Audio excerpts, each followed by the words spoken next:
$135,000. That is your first year on one side. On the other side, it is $62,000. Same university, same graduation, two offers in the same spring. You shared a house in your final year. Four of you, one bad kitchen, 2 years of it. On one side, you join the consulting firm. On the other, you join the manufacturer that will one day hire it. You are going to live both. In year 6, you sit at the same table, on opposite sides of it. One of you will recommend closing a plant. The other one runs it. Level 1. The visitor and the resident. On the consulting side, you start in September with a laptop and a rolling suitcase. Your first project is an airline, then a bank, then a food business in a state you have never been to. In week 9, you are in a room at the airline. 14 people, most of them 20 years older. You put up one exhibit and a director stops talking mid-sentence to look at it. You are 23. You have been in this industry for 9 weeks. You are good at this immediately. That is the strange part. You can walk into an industry on Monday and be useful by Friday. It feels like a superpower. For a while, it is one. $135,000 at 23. Every plant you visit, you sign in at a desk by the door. They hand you a badge. It says visitor. It has a number on it, not your name. You clip it to your jacket and you hand it back at 6 o'clock. You will hand back a badge like that 400 times over 20 years. You never once think about it. On the industrial side, you start in the graduate program at a components manufacturer. $62,000. A shared flat. A car allowance you spend on an 11-year-old estate. Your first rotation is night shift. 6 weeks. 10 at night to 6 in the morning. A line that makes brake assemblies. Nobody there believes you will last. 2 are pleasant about it. The rest just wait. There is a man called Vic who has run this line for 19 years. He does not speak to you for 5 weeks. In week 6, a machine goes down at 2 in the morning. You stay until 7:30. You are useless for most of it. You hold a torch. You fetch things. You do not leave. On Monday, Vic says good morning to you.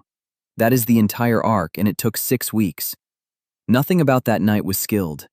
You were not useful. You were present. That distinction takes you 10 years to understand.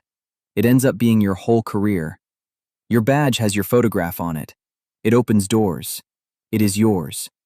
You do not hand it back at 6. You have never handed it to anybody. Both of you are 23. Both of you are learning how a factory works. One of you learns it 4 times a year, from the top. The other learns one factory, from the floor, at night. Level 2. The 2 educations. On the consulting side, year 3, you are an engagement manager. You run a team of 4. You are in front of clients weekly now. You have developed one specific, valuable skill. You can build an argument that 11 senior people cannot dismantle. Your partner on that engagement is a man named Greg, 23 years at the firm. He teaches you the thing they do not put in the training. He says the recommendation is never the product. The product, he says, is permission. Somebody in that room already wanted to do it. You are the cover. You are 26 years old, and you have just been told how this industry actually works. Your total is $410,000. You are also, quietly, becoming a certain kind of person. You are excellent in a room, and slightly absent everywhere else. You have a flat you sleep in 9 nights a month. You have a relationship that ends in year 4.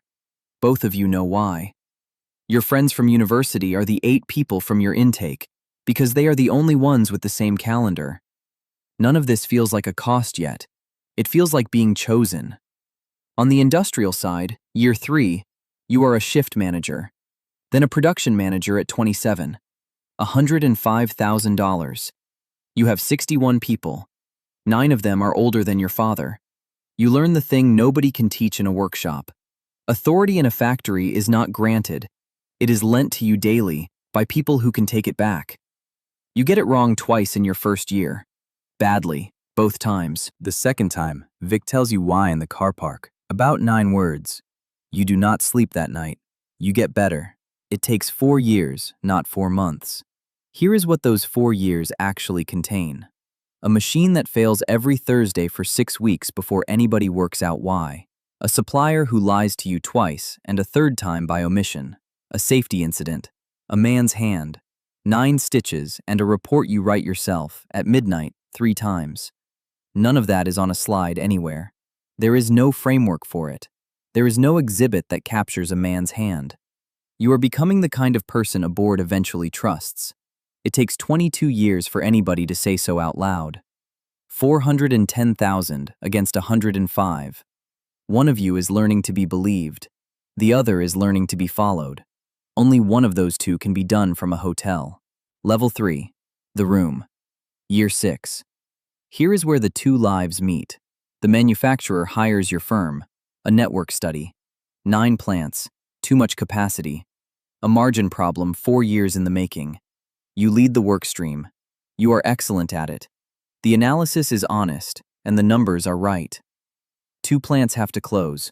One of them is his. You do not know that when you build the model. You find out on a Tuesday when you see the site lead list. From here to the end of this level, you are the consultant. He is the man you lived with. You call him that evening.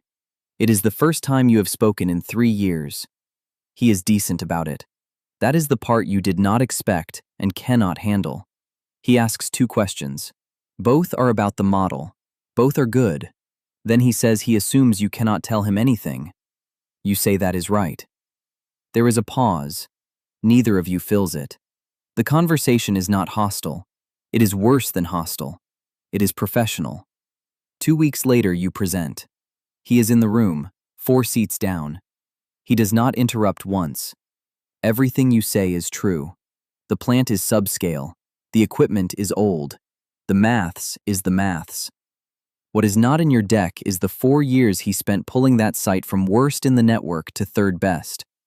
You know about those 4 years. You left them out because they do not change the answer. That is defensible. You have defended it since. It is also the exact moment this video is about. It is still the wrong plant to keep. Both things are true at once. Only one of them is on a slide. At the end, he asks one question, and it is not the one you prepared for. He asks what the model assumed about redeployment. You say it assumed none. He says right. Then he writes something down. That is all he does. It is the only note anybody takes in that room. The recommendation goes through. Nobody in that room enjoys it. It was still correct. The plant closes 14 months later. 240 people. He does the consultation himself, in person, over 11 weeks. He gets 40 of them into other sites. That number was not in anybody's model. He drives to 2 of their houses. You learn this a decade later, from somebody else. He never mentions it. Not to you, not to the board, not once. You are in Singapore by then, on a different project, in a different industry, wearing a different visitor badge.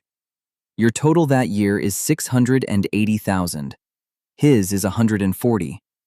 680 against 140. Pick one. Now, before you know how this ends, most people pick the first one, and for another decade, the first one is obviously correct. One of you was paid to be right about the plant. The other was paid to be there when it closed. Both were necessary. Only one of them was hard to replace. Level 4. What each of you became. Start on the industrial side this time. The order changes here. Closing that plant does something to his career that nobody predicted, including him. The group notices. Not the closure, the way it was done. 240 people. 11 weeks. No legal action, no press, and 40 of them redeployed to other sites. There is a specific reason for that, and it is worth saying plainly. A company can buy analysis. It can buy it from 4 different firms in the same quarter. What it cannot buy is somebody who will stand in a canteen and tell 240 people the truth. That is not a skill you can hire in. It is a person the building has already watched. He is given the worst region in the group at 34. Then all of manufacturing at 39. 290,000. Then 460. Then 700,000 at 43 as chief operating officer. He now has responsibility for 11,000 people. He has also, in 20 years, learned exactly one industry. That is the trade. If this company fails, He is a 43-year-old with one employer on his history. He knows that. He thinks about it twice a year, usually in bad quarters. It is the mirror image of the other risk, and neither man ever compares notes about it. Now the consulting side. You make partner at 36. That is fast. $1.4 million, rising to 2.2 by 43. You have worked in 9 industries. You know more about more things than almost anyone alive. And you have started to notice a specific silence at the end of your presentations. Not disagreement. The clients agree. They almost always agree. It is the silence of people who now have to go and do it. They also know you will be on a plane. Greg retired the previous year, 62. An enormous amount of money. A slightly odd goodbye speech. He said he had been in 1,000 rooms. He said he had never once had to live in one. Everyone laughed. You did not. You thought about it for a year. You had assumed he was proud of the range. He was not. At 62, with more money than he can spend, he wanted one thing: to have stayed somewhere long enough to see what happened. That is not a tragedy. He had a magnificent career. It is just the bill. It arrives late. It is not denominated in money. One of you owns 20 years of range. The other owns 20 years of one place. The market prices those very differently. It changes its mind at exactly one moment. Level 5, the seat at the top. Year 22. The manufacturer needs a chief executive. The board runs a proper process. 14 months, 2 search firms, an external shortlist. They interview 4 external candidates. One is a senior partner at a global consulting firm. He has advised this company for 2 decades. That is you. You are on the list, and it is not a courtesy. You know the business. You know its cost base better than 3 of the 4 board members. You prepare for 11 days. It is the best preparation of your life. You walk them through the first 2 years, where the margin is, what you would stop doing on day 1. 2 of them nod the whole way through. You leave that room believing you have it. You do not get it. He does. You find out by telephone on a Thursday. The chairman calls personally, which is a courtesy and does not help. You are gracious, genuinely gracious. It surprises you. Then you sit in your office for 40 minutes and do not open your laptop. The board's reasoning takes about 9 minutes in a room you are not in. They say he has closed a plant. He has carried a bad quarter. He has been shouted at by a customer and kept that customer. The chairman says one sentence that decides it, and somebody repeats it to you 18 months later at a dinner. He says, "We know exactly what he does when it goes wrong, because we have watched him do it." Nobody in that room could say that about you. Not because you are untested. Your tests just always ended when the engagement did. He calls you himself, 2 days after it is announced. You do not expect that either. He asks you to stay on as an advisor to the transition. He means it. You say yes. You are useful to him for 11 months, and both of you know exactly what the arrangement is. His package as chief executive is $4.1 million a year. Your total that year, as a senior partner, is $2.6 million. Across the whole run, you have made about $28 million. He has made about 11. You made 2.5 times as much money. He got the chair. Nobody ever promised you the chair. You inferred it, quietly, for 2 decades, from being the smartest person in a lot of rooms. Being the smartest person in the room is a service. The price is excellent. It is not the same as being the person the room belongs to. And here is the number neither of you saw. Over 22 years, your firm billed that company about $180 million in fees. Of everything your firm recommended in that time, about 1/3 was ever fully implemented. Not because the work was bad. The work was good. 1/3 of it was already what somebody wanted. 1/3 arrived at the wrong month. 1/3 needed a person willing to carry it, and no such person volunteered. That is not a scandal. It is a completely normal rate. Every partner knows it. Now hold the 2 things next to each other. $180 million of advice, 2/3 of it evaporated, and one man's 22 years inside the building, all of which stayed. You were paid for the recommendation. He was paid for the carrying. The recommendation is worth more per hour. It is worth almost nothing per decade. Somewhere this spring, 2 graduates are taking 2 offers. One gets $135,000, a rolling suitcase and 9 industries. One gets $62,000, a night shift, 1 factory. Everybody at that graduation knows which offer is better. They are not wrong for 11 years. In 6 years, they will sit at the same table. Everyone in that room will assume they know which one is winning. 22 years later, one of them is richer. The other one is in charge. At the end of every single day, one of them hands his badge back at the door. The other one keeps his. Eventually, it opens every door in that building, including the one at the top. If you want the same split with 2 badges and no factory, watch the consultant and investment banker one next. 2 offers on one afternoon, and a gap that everybody swears closes later.